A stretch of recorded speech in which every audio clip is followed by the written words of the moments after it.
మనం ఇక్కడ మన ఫ్యామిలీతో మన బంధాలతో సంతోషంగా ఉండడం కోసం వాళ్ళు వాళ్ళ బంధాలని వాళ్ళ ఆశలను అన్ని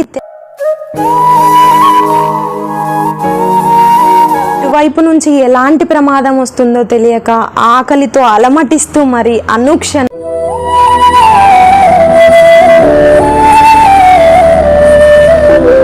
hi friends, welcome back to our channel Boreddy children's. అందరూ బాగుండాలి, అందులో నేను ఉండాలి అని చెప్పేసి ఎన్ని రోజులు అనుకున్నాను. అందరం బాగానే ఉన్నాం.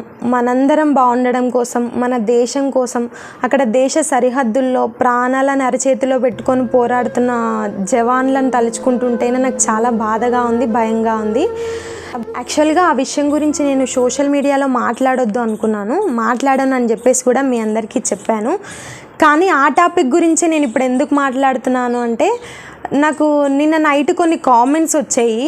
అసలు ఇండియాకి పాకి మధ్య వార్ స్టార్ట్ అవుతుంది కదా, దాని గురించి మీరు ఏం మాట్లాడలేకపోతున్నారు, అసలు ఆర్మీ వాళ్ళ గురించి మీ అభిప్రాయం ఏంటి అని చెప్పేసి అడిగారు. ఆ కామెంట్ చూసిన తర్వాత నాకు ఈ వీడియో చేయాలనిపించింది. అసలు నాకు ఆర్మీ వాళ్ళ మీద ఉన్న అభిప్రాయం ఏంటి, ఆర్మీ వాళ్ళకు మన జనాలు ఇచ్చే రెస్పెక్ట్ ఏంటి అని చెప్పేసి దాని గురించి నేను ఈ వీడియోలో మాట్లాడుతున్నాను. దయచేసి ఎవరికైనా ఈ వీడియోలో నా మాటలు ఎవరికైనా తప్పుగా అనిపించున్నా, మిమ్మల్ని బాధపరిచినా కూడా నన్ను క్షమించండి. ఎందుకంటే నేను చూశాను కాబట్టి, మేము కొన్ని అనుభవించాం కాబట్టి నేను ఇవన్నీ వీడియోలో చెప్తున్నాను. ఎవరిని ఉద్దేశించి అయితే ఈ వీడియో కాదండి. మెయిన్గా నన్ను టచ్ చేసిన కామెంట్ ఏంటి అని అంటే, న్యూస్ అందరూ చూస్తూ ఉంటారు కదా, మన ఆంధ్ర అతను మురళీనాయక్ అనే జవాను నిన్ననో మొన్ననో చనిపోయారు. సో తన గురించి యాజ్ ఎ ఫోర్స్ ఫ్యామిలీ మెంబర్గా తన గురించి మీ అభిప్రాయం ఏంటి, మీరేమైనా మాట్లాడదలుచుకున్నారా తన గురించి చెప్పండి అని చెప్పి కామెంట్ పెట్టారు. ఆ కామెంటే నాకు కొంచెం బాధగా అనిపించింది. ఆ కామెంట్ కోసమే నేను ఈ వీడియో చేస్తున్నాను. సిద్ధు గారు, మీరే ఈ కామెంట్ చేశారు, మీకోసమే నేను ఈ వీడియో మొత్తం చేస్తున్నాను. మీరు అడిగిన ఆ ఒక్క కామెంట్ కోసమే నేను ఈ వీడియో షూట్ చేస్తున్నాను. ఫస్ట్ ఆఫ్ ఆల్, అసలు ఆర్మీ జాబ్ అంటేనే బంధాలని, బంధుత్వాలని, పుట్టిన ఊరుని, పేరెంట్స్ని, కట్టుకున్న భార్యని, పిల్లలని అందరినీ వదిలేసి పక్కన పెట్టేసి అందరూ ఉన్న అనాథలుగా ఒక్కరు వెళ్ళి అక్కడ సరిహద్దుల్లో డ్యూటీలు చేయడమే అండి. అసలు ఆర్మీ జాబు చాలా టఫ్గా ఉంటుంది. అక్కడ కూర్చొని చాలా మాటలు అంటూ ఉంటారు, ఏం పని ఉంది, అంతంత శాలరీలు వస్తుంటాయని. కానీ సిచ్యువేషన్ వచ్చినప్పుడు, టైం వచ్చినప్పుడే తెలుస్తుంది అసలు ఆర్మీ జవాన్ వాల్యూ ఏంటి అని చెప్పేసి. చిన్న దెబ్బ తగిలితేనే అమ్మ అబ్బా అయ్యో అంటూ ఎంతో వెలువెల్లాడిపోతాం, ఎంతో ఏడుస్తాం. అట్లాంటిది ఆ గొడవలలో, ఆ యుద్ధంలో ప్రాణాలు కోల్పోతాము. బ్రతకమని తెలిసి కూడా మనందరి కోసము రాత్రనక పగలనక తిండి లేక నిద్ర లేక మన దేశం కోసం పోరాడుతున్నారు కదా. అసలు వాళ్ళ గురించి ఎంత చెప్పినా తక్కువే అండి నా అభిప్రాయంలో అయితే. ఇటువైపు నుంచి ఎలాంటి ప్రమాదం వస్తుందో తెలియక ఆకలితో అలమటిస్తూ మరి అనుక్షణం మన దేశం కోసం, మనందరి కోసం ప్రాణాలను అర్పించడానికి సిద్ధమైన ప్రతి ఒక్క జవానికి నా పాదాభివందనాలు.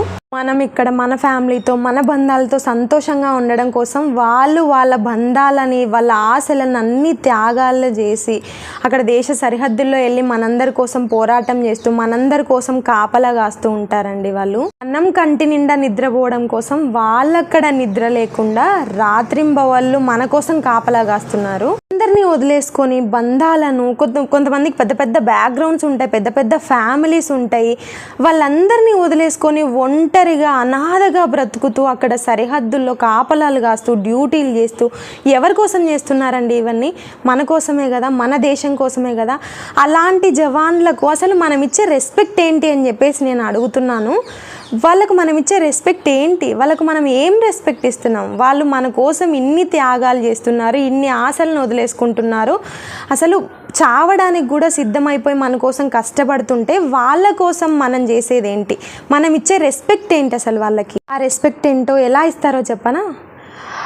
6 నెలలు ఉద్యోగం చేసి సరిహద్దుల్లో కష్టపడి ఏదో ఒక నెల సెలవు దొరికితే ఇంటికి వస్తారు, ఫ్యామిలీతో స్పెండ్ చేయడానికి వస్తారు, బంధుమిత్రులతో మాట్లాడడానికి అలా బయటికి వెళ్తే, ఏరా ఎప్పుడొచ్చావు, మందేమైనా తెచ్చావా, ఏరా క్యాంటీన్కి వెళ్దామా రేపు, ఏరా డబ్బులు ఏమైనా ఉన్నాయా, ఖర్చులకు అవసరం. కనీసం తను ఇన్ని రోజులు అక్కడ ఒంటరిగా డ్యూటీ చేసుకొని వచ్చి ఒంటరిగా కష్టపడి వస్తే ఎలా ఉన్నావురా, అక్కడ నీ సిచ్యువేషన్ ఎలా ఉంది, కనీసం టైంకి తింటున్నావా, టైంకి పడుకుంటున్నావా, అసలు నీ సిచ్యువేషన్ ఏంటి అని అడిగే ఒక్క పర్సన్ కూడా ఉండరండి ఊర్లో.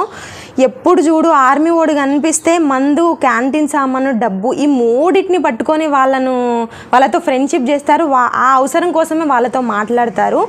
ఎవ్వరూ కూడా నేను చూసిన జనాలలో ఎలా ఉన్నావు, అసలు నీ పరిస్థితి ఎలా ఉంది, టైంకి తింటున్నావా, అసలు ఏంటి, ఎలా ఉంది అక్కడ సిచ్యువేషన్ అని అడిగే ఒక్క పర్సన్ కూడా ఉండరండి. ఇది నేటి సమాజము, ఇలాగే ఉంటుంది ప్రతి ఊర్లో కూడా. నేను చాలా నోట్ల నుంచి విన్నాను ఈ మాట, నేను చూశాను కూడా.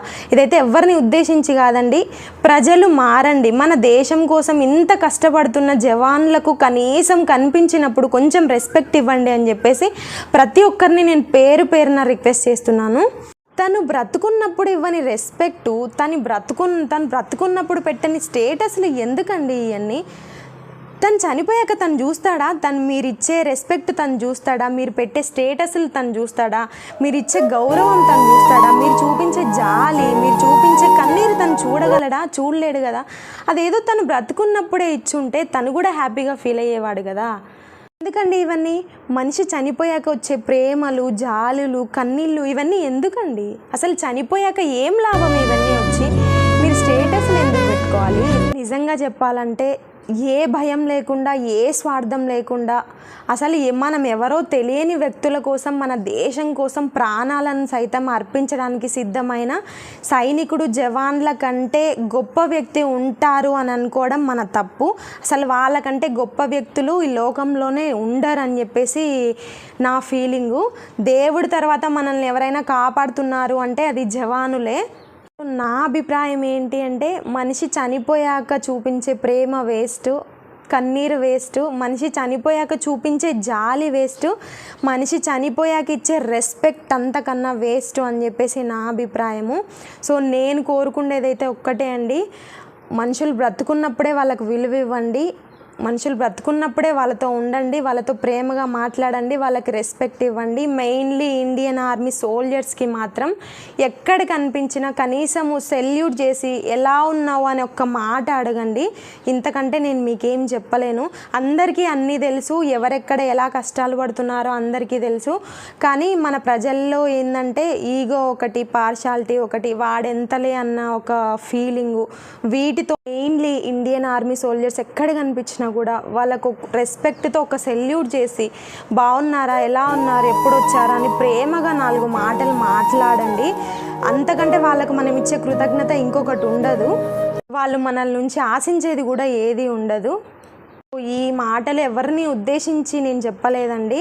చూసిన కొన్ని విషయాలు అండ్ చేసిన కామెంట్స్కి రిప్లై ఇస్తూ మాత్రమే ఈ వీడియో చేశాను నేను. నా మాటలు, నా వీడియో ఎవరికైనా బాధాకరంగా అనిపిస్తే నన్ను క్షమించండి.